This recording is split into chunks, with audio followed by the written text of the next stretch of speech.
Don't forget to subscribe to the channel of special stories. We will have videos every day. Do you have a story? Send it to us in the comments below. Leave a like to help the channel. The young nurse, Abigail, worked every day and loved her job. She treated everyone with courtesy and care, which made her well known in the hospital among all the patients. However, this also left her feeling drained because, despite loving her job, she felt the pain of each person who entered there. She always empathized with others, and her kindness made her more generous with the patients, but it also made her suffer when any of them passed away. However, one day something happened that would change her life forever.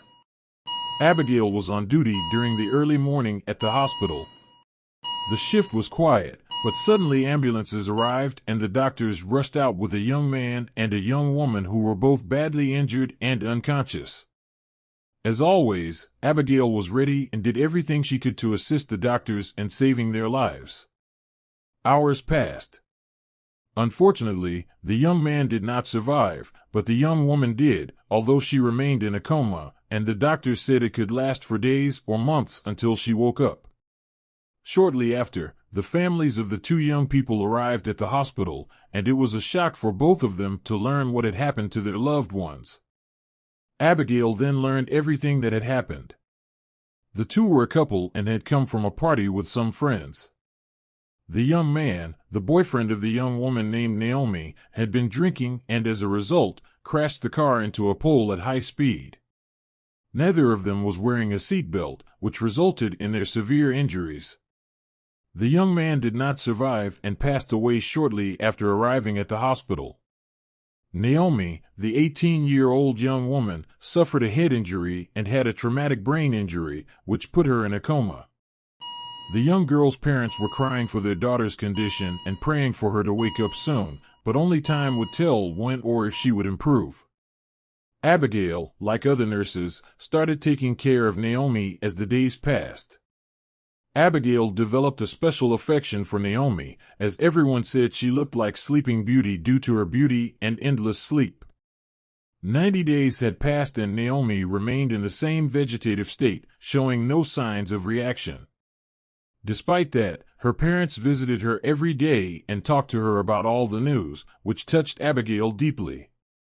She found it beautiful the love they had for their daughter, a tenderness that Abigail had never experienced as she was born in an orphanage and never been adopted. As Abigail continued to work at the hospital, she would go to Naomi's room every day to change her for and provide other medical care. Spending so much time by her side, Abigail felt closer to Naomi, even though she didn't show any response. After a few days, Abigail noticed that Naomi's mother started visiting her daughter alone. When she asked about her husband, the woman became sad and told Abigail that he had passed away a few days ago. Abigail felt the mother's pain and realized that she was going through a very difficult phase in her life due to the loss of her husband and the condition of her daughter. Time passed again, and it had been 4 months since the accident. Naomi's mother was still there as always, but this time she seemed especially sad as it was Naomi's birthday. Her mother wanted to celebrate and give her daughter various gifts, but it was impossible at that moment. Abigail took special care of Naomi on that day, although it wasn't much. It was the most she could do for her. However, while changing Naomi's clothes, Abigail noticed something strange in her belly. It seemed swollen. She immediately called the doctor on duty. That day, the doctor said it could be fluid accumulation, gases, or something similar, but he would do an examination to find out. During the medical examination, Abigail and the doctor were shocked to discover that Naomi was pregnant. The doctor immediately called the police and informed them of the discovery. Several police vehicles arrived at the scene and an investigation began due to the commotion caused. Soon, Naomi's pregnancy became news everywhere. The doctors believed it was impossible for her to be pregnant with her deceased boyfriend, as she had suffered a serious accident, underwent surgery, and was still in a coma. The cameras in the vicinity were checked, but nothing strange happened near her room. Naomi's mother was deeply confused, wondering how her daughter could be pregnant in such a state. She did not like to think that worse things could have happened to her. However, despite the doctors finding it impossible for the child to be her boyfriend's, they conducted a DNA test. They compared samples of the mother's DNA with stored samples of the deceased father's DNA and the amniotic fluid to determine the father of the child even during pregnancy. 2 weeks later, the result came out. The child was indeed from her deceased boyfriend. This pregnancy was considered a miracle by everyone, but due to Naomi's condition, her pregnancy could pose a risk to her life. However, Naomi's mother was against doing anything to the baby, as she believed the child was not at fault. The child received even more special care from all the hospital staff. Gradually, her belly grew, and Abigail wondered what the future would be like for this child, being born to an unconscious mother whose father had recently passed away. Abigail sometimes looked at Naomi and wondered what she would think of all of this. Her face seemed serene, but to Abigail's surprise, Naomi opened her eyes at that moment and looked into empty space for a few seconds before closing them again. The doctors checked on the young woman, but she didn't show any other reaction that day. However, the next day, her mother cried out for help. Naomi was awake. She tried to speak, but couldn't. She was very weak from being unconscious for so long. It was a miracle that all of this was happening. The doctors advised against mentioning her boyfriend or father for now, but the pregnancy couldn't be hidden. Naomi looked at her belly and cried, but she still couldn't speak. Her mother comforted her and reassured her that everything would be okay. Naomi gradually regained her ability to move and speak slowly while still recovering. Her mother told her that her boyfriend couldn't be there at the moment and that her father was away on business. It didn't seem strange to her, but she was still a little confused and accepted the fact. However, her growing belly revealed that she had been unconscious for some time. She began to suspect that something was wrong with her father or her boyfriend not showing up, and this made her nervous. So they had to tell her the truth. Naomi broke down in tears when she found out that her father had passed away. However, she showed little reaction when she learned that her boyfriend hadn't survived the accident. The pain she felt from losing her father was unbearable, but even though she was sad, she asked what had happened to her boyfriend. They had argued and she had broken up with him, but he wouldn't accept it. In the car, they kept arguing, and due to the confusion and alcohol, her boyfriend crashed the car. Abigail heard everything from outside the room. Naomi's crying made her cry too. She wished she could do something to ease the young woman's pain, but she couldn't do anything. That night, Abigail had a conversation with Naomi. It was a special moment for her, as she felt like a friend, even though it was the first time they were talking. It was a good conversation, but the sadness in Naomi's face was evident. She said she wanted to get out of there soon, but the baby was about to be born. However, she didn't want to keep the baby. She told Abigail that she hated what was inside of her, and that if she had woken up earlier, she would have forcefully taken it out herself. Abigail was shocked, but she tried to understand the pain that Naomi was going through. A few weeks later, the baby was born. Naomi didn't want to hold the baby, nor did she want to know if it was a boy or a girl.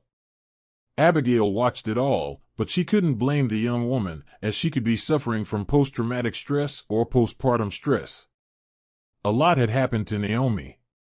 Finally, Naomi was discharged from the hospital with her baby, but she decided to put the baby up for adoption, as the father didn't want to see the baby ever again. 20 years passed. Naomi was now a mature woman, married with 2 young children. She was successful in life and tried to forget the past. Her husband knew what had happened to her years ago and did everything to make her happy. She had been in therapy for years. Her mother passed away a few years after she woke up, which made her even sadder at the time. However, she wanted to move on for the sake of her husband and children. But occasionally, the weight of the past would come back in her memories, and no matter how much therapy she had, the past wouldn't let her go. She tried to forget the child she gave up for adoption, but sometimes she caught herself thinking about how he or she was doing. However, in the same instant that she thought about the child, she felt a mix of sadness and anger, and remembered the day of the accident. Due to this, she tried to forget the past and focus on the present. Naomi owned a flower shop. Cultivating roses and plants was her hobby, which eventually turned into her main job. She felt more calm when she was surrounded by the beauty of nature, as it brought her peace. She loved receiving couples who wanted to make romantic surprises and bought beautiful bouquets of roses. There was a couple that started frequenting her shop and spent a lot of time admiring the flowers. When she looked at them, she remembered her younger days with her late boyfriend. The young woman picked up a cactus and said she would take it, even though she didn't find it interesting because few people buy cacti. But the young woman said she admired cacti because they are one of the most resilient plants and a symbol of strength, although the only sad thing is that they have to develop thorns to protect themselves from being touched.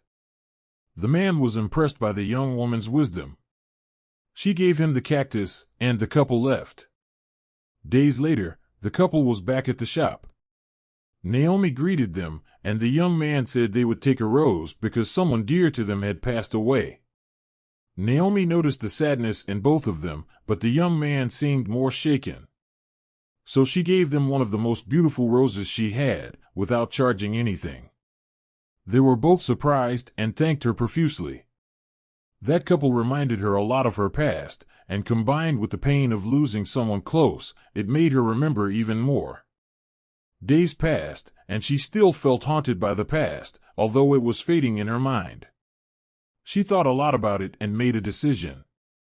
She would try to find the child she had given up and see if they were doing well, hoping that would help her finally forget everything that had happened. Naomi talked to her husband and explained everything to her young children in a more subtle way, as they were not old enough to understand everything that had happened to her. Her husband supported her decision, and she began to search for her past. Naomi started at the orphanage where her child was left, and she was nervous. But she knew she wouldn't find any other child there, as 20 years had passed. However, shortly after entering the orphanage, she heard someone calling her name from home. It was Abigail. Naomi was confused because she didn't remember her. Naomi then explained everything that had happened while she was in a coma. Abigail listened attentively, but talking about the past still made Naomi anxious.